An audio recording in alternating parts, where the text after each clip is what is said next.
Back now on Base Sunday, our next guest is a licensed marriage and family therapist who also is the founder of the Relationship Counseling Center. He has conducted workshops, has helped hundreds of couples work out their relationships, and he is here today to share all of his secrets on what makes the perfect relationship work. A big welcome to Sevin Phillips. How are you? Good to see you. Are you busy? Very much so. I bet. With the economy and everything all the stuff that's floating around, people need a little bit of help out right now, don't probably they? always do. Yeah. What is the most common complaint when you see a husband and wife come in and sit down with you and say, what? I think mostly it's people are fighting and are kind of stuck and they don't know how to get out of it.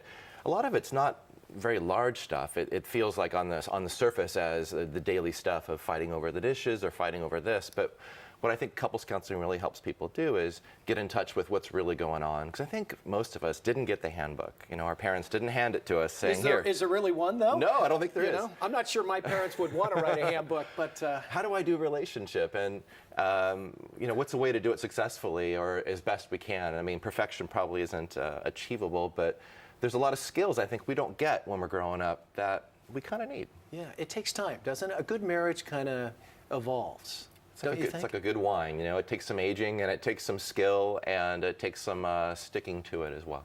Now, what sex, money, are those kind of the top two things that people kind of argue about? Absolutely. I mean, you know, the classic ones: sex, money, and then just general disharmony or fighting. Mm-hmm. Yeah, absolutely. And especially with the economy, I mean, I have seen a lot of people coming in with extra stress, and sometimes they just need a third party to be outside and be able to see things a little bit differently than they can. And really, we don't tell people what to do, but we help them figure out what's really going on, because sometimes we just can't see it. And do you see same-sex couples as well here Absolutely. in the Bay Area as well? Yeah, we are a queer-friendly therapy institute. And do they have the same issues that, you know, male and female couples have as well? Absolutely. Same stuff. Yeah, huh? We're all just people, and we really get stuck. See, I always thought it because we're wired differently, but it's just you put two people together. Eventually, they're either gonna make love or fight each other. We get stuck in the same ways. You know, we want to be loved, we want to be respected, we want to be appreciated, and all these things, and especially in a long-term relationship, get kind of stuck. You know, we take each other for granted, which is probably one of the biggest ways people get stuck. Right. Who is willing to change the most? Is it the male, the female? And who is more receptive to, we need some help, let's go talk to Sevin?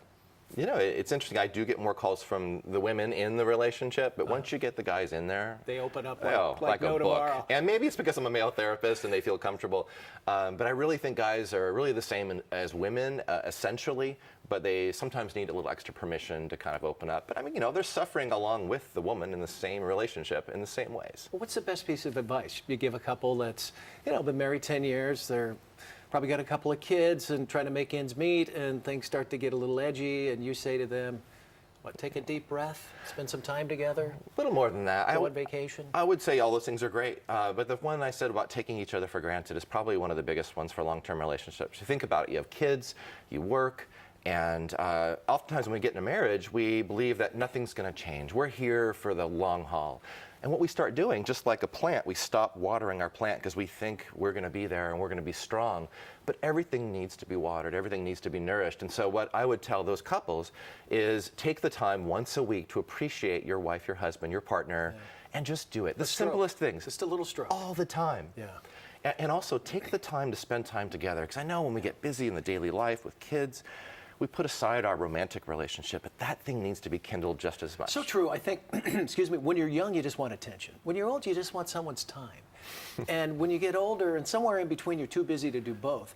And that time thing is so important because you get home from work, hi, honey, how you doing? I'm going to do this. You take care of the kids, and voila. It's like, give me a half an hour. Let's sit down. Let's connect. Yeah, not only that, but I think sometimes we have to really take the time to also go out for dinner and take vacations and spend time to have a lot of fun, because sometimes we're doing such stressful events, we forget how to have fun. Well, when's it time to get help?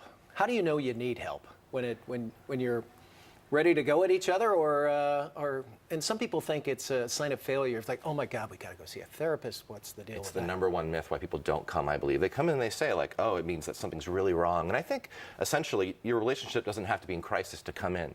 If you think about it, if you're stuck, and this is one of the things to answer your question, if you're stuck in a relationship, if something keeps happening over and over again and it doesn't go away, and with the best skills that you have, you aren't able to work it out, you need to come on in because you don't want that to happen too long. Too much water under the bridge makes it difficult, right? So sometimes like you're parallel parking and you're inside a car and there's a blind spot and you can't see the tree that you're trying to park. A good therapist really just is outside the car and can say, like, hey, there's a tree right there. In the wrong you're direction, gonna hit it. pal. So I won't ever tell you anything you probably don't know. But sometimes I could really relieve and see things clearly to help you move out of it. And in about 10 or 15 seconds, okay to have your own time.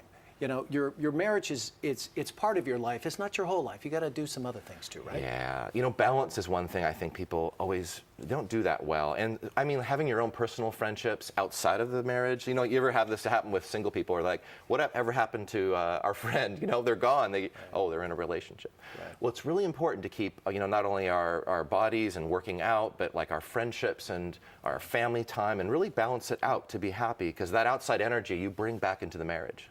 All right, and I'll book an appointment right now while we're talking here. You got it. Next I got Tuesday. my phone out. We all could use a little help and a little bit of hope too. Sevin, thanks so much. Thank you so much. I appreciate it. If you'd like more information on Sevin and the Relationship Counseling Center, please visit relationshipcounselingcenter.org, all one long word. Stay tuned. More Bay Sunday coming up when we come back. Stay right there.